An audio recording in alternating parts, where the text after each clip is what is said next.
지난주 박근혜 대통령이 해외 순방 중인 상황에 새누리당 김무성 대표가 개헌론에 대한 입장을 밝혔다가 하루 만에 대통령께 죄송하다고 사과하는 일이 있었습니다.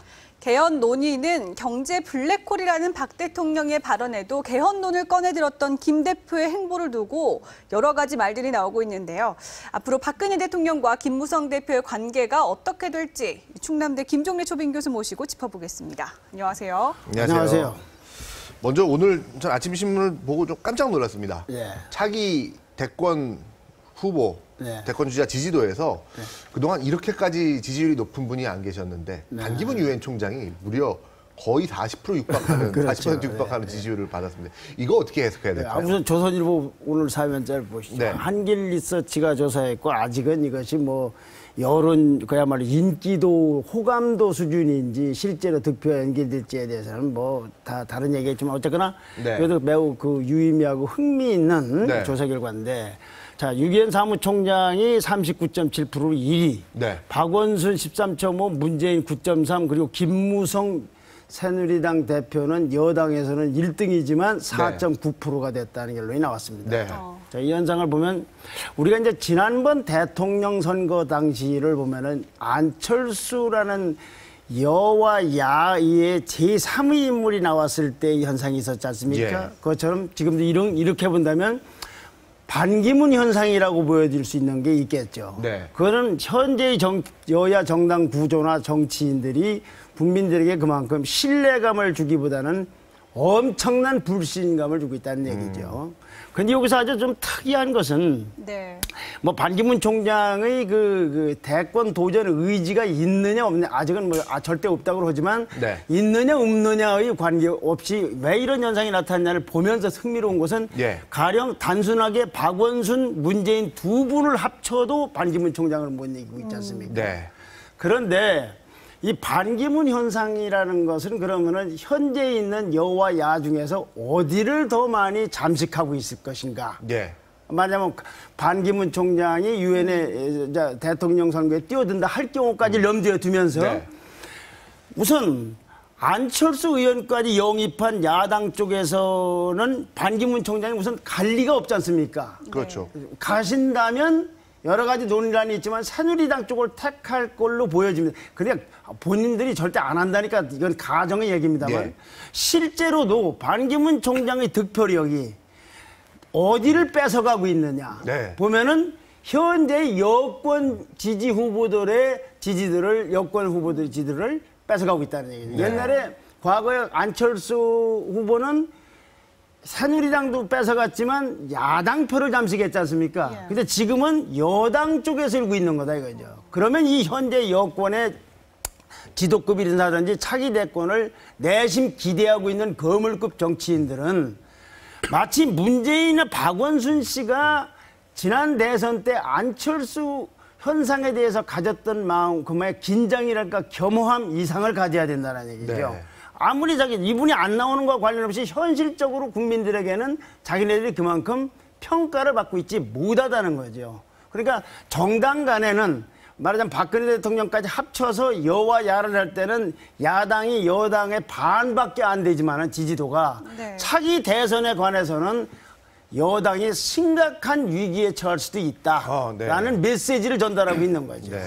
좀 희한하게 참 여론조사를 보면 여당이 야당에 압승을 하고 있는데 인물들이 없어서일까요? 왜 그런 건가요? 그렇다고 봐야 되겠죠. 뭐 그러면서 특히 반기문 총장이 갖고 있는 무당파적 성향 이외에 이분이 갖고 있는 예를 외교적인 자질이라든가 통일 문제에 대한 다소 유연하고 온건한 접근 같은 것 또한 이 현재의 새누리당 사람들에게 던지는 메시지는 굉장히 많다고 합니다. 이거를 이분이 뭐 들어오는 걸 막고 안 막고 그건 다음 얘기고 현재 우리가 이렇게 이분을 통해서 이분 거울 앞에 서니까 우리 모습이 이렇구나라는 걸 알고는 있어야 된다는 얘기가 되겠죠. 물론 이분이 이제 실제로 대권 도전에 나설지 나섰다고 성공할지 그건 전혀 별개 문제입니다. 예를 들면 김황식 전 총리가 서울시장 후보 경선에 나갔을 때 경선에서 떨어졌지 않습니까? 그러니까 그게 쉬운 건 아니고 그거는 다 이제 이미지하고 인상하고 실제는 또 여의도에 백전노장들이 좀 많습니까? 그렇습니다. 아주 뭐 이 전문가들이 선거 전문가들이 정책 전문가라기보다는. 네. 네, 본격적인 얘기로 넘어가 볼게요. 네. 이제 친박 비박 간에 이제 새누리당에서 이제 갈등이 조금 이제 수면위로 드러나고 있는데 네. 친박 비박하면 아무래도 이 두 분을 빼놓을 수가 없죠. 그렇죠. 대표, 박근혜, 네. 김무성 대표. 그 이제 다루기가 조금은 좀 미묘한 문제일 수도 있으나 네.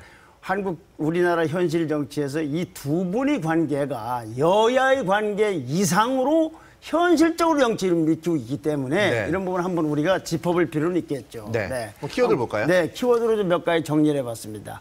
박근혜, 김무성 앞날을 좌우하는 변수들은 뭐냐? 왜 이 변수들이 생겨났느냐? 네. 이거는 바로 김무성 대표의 양면적인 위치 때문에 그렇습니다. 정책 위상 때문에. 네. 지난번에도 한번 여기 나와서 제가 말씀드렸습니다만은 가령 집권당의 대통령이 있고 집권당 대표가 있을 때는 여기서 어떤 분이냐라고 할 때 대체로 고용사장 측이었죠. 그런데 지금 김무성 대표는 고용사장으로 보기에는 어렵단 말이죠. 그렇다고 해서 지배주주는 누가 그랬습니까? 박근혜 대통령이 지금도 긴지는 모르지만 하여튼 그렇게 되어왔지 않습니까? 네. 네. 지난번에 서청원 의원이 친박을 내세우면서 해서 김무성 대표가 어찌어찌해서 어쨌거나 압도적으로 당선됐기 때문에 이분은 지배주주도 아니지만 고용사장이라고 보기도 어렵다. 정치에 어떻게 달리 표현할 방법이 없어서 이렇게 좀 기업 용어로 써서 좀 죄송하긴 합니다만 네. 이런 분이 없었다 이거죠. 전에 옛날에 박근혜 대통령 밑에서의 황우여 대표라든지 네. 이명박 대통령 밑에서의 뭐 홍준표라든지 저 안상수 대표 같은 경우에는 누가 뭐라고 해도 고용사장 성격이 깊었지 지배주주까지 되게 어려웠잖아요. 그러니까 네. 이분은 거의 자력으로 당선이 됐기 때문에 네. 그렇다고 해서 지배주주도 아니다 말이죠. 그래 아주 이 불안정한 어찌 보면 애매한 이중적 모호한 모순된 입장 이것 때문에 여기서부터 앞날에서 변수가 생기는 거죠. 바로 이 점을 이 김무성 대표는 취임 100일을 맞이해서 자기 현실을 이렇게 표현했습니다. 한번 보시죠. 네. 내 점수는 겨우 낙제점 면했다. 이건 뭐 지나간 얘기고 청와대 끌려다니거나 지시받은 일 없이 건전한 관계다. 이건 말하자면 고용사장이 아니라는 얘기죠. 네. 청와대나 박 대통령과 충돌할 일 있고 앞으로도 그럴 것 없다. 이것은 지배주주가 아니라는 얘기죠. 네. 생각이 다르면 조율하면 된다. 이렇게 본인도 이 모순적인 입장에 있는 것. 네. 지배주주면 뭐 충돌이고 뭐가 없고 고용사장도 충돌할 일이 없는데 그렇죠. 네. 지시명령 계통이 아니면서도 또 애매한 입장이기 때문에 그렇다는 얘기를 이제 본인 스스로가 자인하고 있는 거지, 인정하고 있는 거. 재밌네요. 여기서부터 두 사람 관계에서 변수가 생겨날 여지가 있다는 거죠. 네. 그전 같으면은 박근혜 대통령이 누구 같으면 바꿔 그러면 바꾸면 되는데 지금은 그것도 안 되고 어려운 입장인데 그렇다고 해서 김무성 대표가 지난번에 개헌론 때 바로 꼬리를 내렸듯이 그냥 대들기도 어려운 입장이고 네. 이런 아주 애매한 입장이다. 미묘합니다. 두 분 사이의 정치력이 정말로 필요한 시점이라고 네. 볼 수가 있겠죠. 또 보시죠. 네. 그럼 이런 토대 위에서 무엇이 앞날의 변수가 될 것이냐. 네. 말하자면 좋은 협력 관계로 갈 것인지 아니면 긴장과 나아가 갈등 관계로 갈 것이냐. 네. 첫 번째는 개헌론이죠. 개헌론이라는 것은 개헌이 논의를 언제부터 할 거냐. 또 개헌을 실제로 성문 헌법 만들면 개헌을 관철을 언제까지 할 것이냐. 네.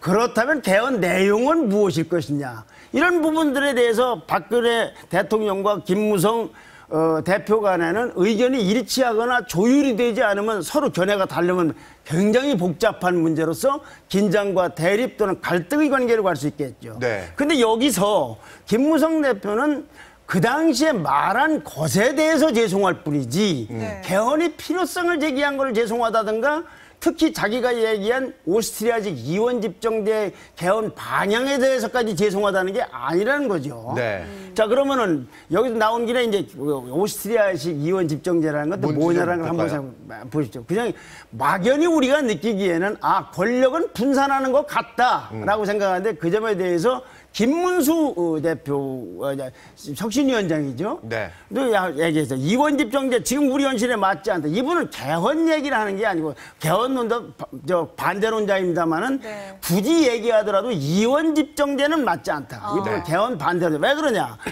오스트리아 대통령 임기가 6년이고 하원은 5년이고 하원 다수당 대표가 총리가 되는데 대통령과 총리 의원 임기가 엇박자라는 건 우리나 지금 마찬가지다 이거죠. 우리는 5년 4년 아닙니까? 네. 예. 다른 부분도 있습니다만 이런 부분을 얘기했고 더 아주 신랄하게 비판한 부분은 동아일보의 김순덕 논설실장입니다. 네. 이 칼럼은 어저자에 나온 건데 김무성은 왜 오스트리아에 꽂혔을까라는 칼럼 속에서 왜 다른 것도 아니고 왜 이 시기도 아니고 오스트리아식 이원 집정제를 주장했을까? 네. 그 부분은 죄송하다는 부분이 아니지 않습니까? 네, 봅니다. 1, 2등으로 대연정을 구성한 좌파 3인당과 우파 국민당은 오스트리아에서 예. 1945년 독립 이래 두 차례만 빼고 한쪽이 과반수를 못 넘는 채 42년간 공동정권을 운영해왔다. 네. 다른 나라에서는 비슷한 이념과 정당끼리 소연정을 하는 게 정상이고 비상시국에만 대연정을 하는 게 변칙을 쓰고 있는데 오스트리아에서는 이걸 합의대 민주주의라면서 대연정을 하고 있다. 네. 하지만 국민 입장에서 볼 때는 요 대목이다. 네. 좌파를 찍어도 좌우 연정, 우파를 찍어도 같은 연정이니 아예 야당은 없는 거나 마찬가지다. 그지? 야당이 아니지 좌파 정당, 우파 정당만 있어서 둘이 대연정을 해버리면 야당은 없다는 거죠. 누구를 찍어도 똑같은 당이 네. 연정당이 그렇죠. 공직은 물론이고 대학까지 여야 동수로 갈라먹는 프로프로치 권력 배분은 유명하다. 사회적 갈등이야 줄겠지만 네. 오스트리아 같은 나라가 아니고서는 주요 결정의 지연하고 정치적 거래, 정실 임용, 부패는 늘어날 수밖에 없다라는 것이 이 김순덕 실장의 진단인데 오스트리아 같은 경우 땅은 넓지만 그리고 국민 수가 우리나라 서울시보다도 아니 오스트리아는 땅이 아닙니까? 좋죠. 오스트리아 호주가 아니네. 네. 거기는 상당히 수준이 높지 않습니까? 네. 그런데도 이런 문제가 있는데 가령 우리나라에서 할 경우에는 쉽게 말씀드리면 이분이 말하는 요지는 대통령 권력을 분산시키는 건 좋은데 그 분산시킨 권력을 여야가 짬짬이를 하듯이 가져가는 건 곤란하다. 네. 지금 그것이 오스트리아식 이원 집정제라는 얘기를 하고 있는 겁니다. 네. 그러니까 이제 아까 말씀드린 대로 개헌 논의 시기, 개헌 관철 시기, 개헌 방향 부분에 대해서 가다 보면은 이 자체로도 얼마나 동력을 갈지 모르지만 우선 이런 부분에 대해서 대통령과 이 김무성 대표 간의 조율 정도가 돼 있지 않으면 여기는 어떤 변수가 있겠습니까? 갈등 변수 혹은 긴장 변수로 갈 게 뻔하지 않습니까? 네. 네. 세 번째 키워드 한번 넘어가 보겠습니다. 네. 그럼 여권은 어떻게 좀 진영이 여권 진용 개편될까요? 개편. 지금 당장 제가 무슨 여권을 언제 개편할 거다, 몇 명을 바꿀 거다 그런 거에 대한 정보는 없습니다. 그건 인사권자 하는 거지. 그걸 어떻게 아주 청와대를 출입하는 기자도 잘 모르는데 밖에 있는 사람이 알겠냐마는 네. 언젠가는 개편될 거 아닙니까? 네. 자, 근데 이제는 개편될 때 과연 박근혜 대통령이 정말로 수첩 인사 나홀로 인사를 할 것이냐. 새누리당 특히 김무성 대표도 어느 정도는 이렇게 이해하고 상위 수준이 아니지만 납득할 수 있는 인물을 택할 것이냐 부분이 또 중요하지 않겠습니까? 어떤 인물을 내세우면 김무성 대표하고는 협력 관계를 가져가지 않겠다는 사인을 줄 수도 있는 것이고, 예. 이제 국민 메시지나 야당 메시지 이외에 곁따라서 또는 이 사람을 두면 여론 메시지와 함께 김무성 대표하고도 좋은 관계를 가져갔다는 메시지가 주는 인사가 있을 것 아닙니까? 네. 그 핵심은 김무성 대표가 그동안 누차 얘기해왔던 김기춘 비서실장이 만약 바뀐다면 그 후임이 누구냐와 관련이 있겠죠. 비서실장을 누구를 안 치느냐? 청와대 비서실장을. 네. 이분이 김무성 대표하고 소위 정치적으로다가 이 적대 관계에 있는 사람 놈은 청와대하고 김무성 대표하고 박근혜 대통령 사이는 더 멀어진다고 그렇겠죠. 봐야 되겠죠. 어떤 사람일 거냐? 그다음에 국무총리, 그다음에 몇몇 장관들. 그중에 또 새누리당에서 이런 분들은 곤란하다? 아니고 우리 새누리당 의원을 입각 좀 시켜달라는 사람도 있을지 모르지 않습니까? 네. 이런 부분들에 있어서 어느 정도 김무성 대표의 의사나 김무성 대표로 대변되는 새누리당 의사가 얼마나 전달되느냐. 이것도 두 분의 관계를 가름할 수 있는 변수가 될 수 있는 거겠죠. 네. 네, 다음 키워드로 넘어가 보도록 하겠습니다. 네. 2015년 원내대표 선출입니다. 새누리당의 원내대표는 국회의원들이 선출을 하는데 임기가 1년입니다. 짧아요. 현재 이완구 대표는 선출을 하지 않고 만장일치 추대에 의해서 지난 5월쯤에 선출이 됐습니다. 네. 그 이분은 관례상 연임을 원내대표가 하는 일은 거의 없습니다. 네. 그 귀한 자리니까. 그런데 다른 분이 올 때 자 그럼 원내대표는 선출을 해야 되는데 우선 아무래도 지난번에는 당을 주도했던 친박계 의사의 비박계통들이 이 동의를 해서 네. 그것도 동의할 때도 누구나 동의한 게 아니라 이완구 대표였기 때문에 동의했을지도 모르지 않습니까? 그렇죠. 그럼 이번에는 누가 그런 일을 할 것이냐. 만약에 만장일치를 된다면 네. 그렇지 않고는 이제 표대기를 또 해야 되겠죠. 미니 전당대회죠. 네. 자, 친박 쪽을 민심을 얻고 있는 후보 하나 또는 비박 뭐 아니면 한다는 후보 하나. 그러나 김무성 대표로서도 다른 자리는 모르지만 이 원내대표는 청와대하고도 교감이 되지만 자기하고도 교감이 되지 않는 원내대표를 시킨다는 건 아주 곤란하죠. 그렇죠. 런닝메이트죠, 둘이. 여기 TV조선의 김민배 본부장하고 정치부장 사이나 똑같은 거죠. 마음이 다르면 다르지 않습니까? 예. 그 관계가 다르면 어떻게 되겠습니까?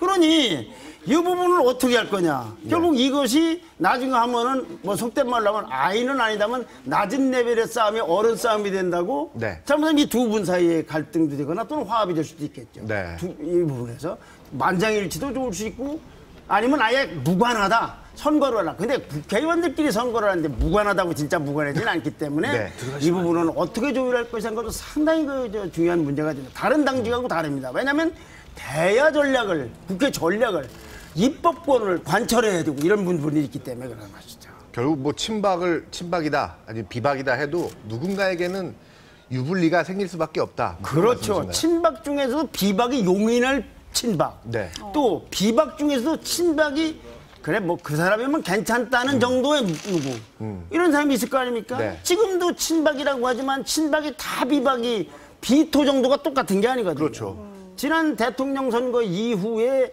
새누리당을 요리해왔다고 아까 주도해온 몇 분들이 비박들이 상당히 말하자면 좀 반대하고 있는 거지 모든 친박을 그러는 것도 아니니까 네. 이런 미묘한 부분이 있는 거죠. 어떻게 보면은 이완구 대표도 그런 입장이었기 때문에 만장일치로 원내대표가 된 측면이 있는 건데 그랬겠네요. 이분은 그 다음 총선 때까지 중요한 새누리당의 총선 대책을 치르는 지도부의 한 사람이 됩니다. 네. 실제 서열은 대표 다음입니다. 네. 원내대표가. 그러니까 지금 2015년 원내대표가 중요한 게 2016년 총선 때문이란 말씀이시죠? 그렇죠. 네, 네. 다음 키워드가 네, 볼까요? 네. 네. 이게 이제 우리가 이제 여태까지는 식당에 가면은 뭐 스파게티 먹을래, 짜장면 먹을래 될지도 약간의 갈등이 있을지만 이건 이제 본질적인 문제가 벌어지죠. 네. 왜냐? 그 후에 이루어지는 대권하고 관련이 있지 않습니까? 네. 총선을 누가 주도할 거냐? 총선을 여러 명이 주도하는 일은 없습니다. 뭐 그런 수도 있었지만은 가령 오늘날 새정치민주연합은 친노가 주도한 그 결과물로서 지금 존재하고 그래서 현실하고 안 맞기 때문에 엇박자가 나고 있는 겁니다. 비례대표들이나. 예. 지금 현재의 새누리당 의원들은 누가 뭐라고 해도 박근혜 대통령이 주도를 한 겁니다. 지도위원장이.